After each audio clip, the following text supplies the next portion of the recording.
Deuxième problème sur la puissance. Quelle est la puissance nécessaire pour comprimer un ressort de 15 cm en 0,8 secondes si la constante de rappel est de 110 Newton par mètre? Donc là, ce qu'on a, c'est le degré de compression du ressort, donc de 15 cm, mais comme ça diminue la longueur du ressort, ça va être une valeur qui est négative. Puisque dans les formules, on a besoin de l'avoir en mètres, on va diviser par 100, ce qui me donne moins 0,15 mètres. Ensuite, on a le temps que ça prend pour comprimer le ressort qui est de 0,8 secondes. Et on a la constante de rappel K qui est de 110 Newton par mètre. Puis nous, ce qu'on cherche, c'est la puissance en watts. Pour trouver la puissance, on a besoin du temps qu'on a déjà et on a besoin du travail.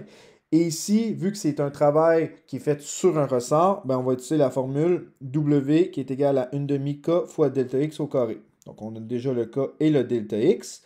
Fait qu'on va remplacer en s'assurant de mettre le delta X entre parenthèses vu qu'il est au carré, comme ça ici. Donc après ça, on fait le calcul et on obtient une valeur en joules de 1,2375. J'ai mis 4 chiffres après la virgule vu que c'est un nombre qui arrête à partir du 5.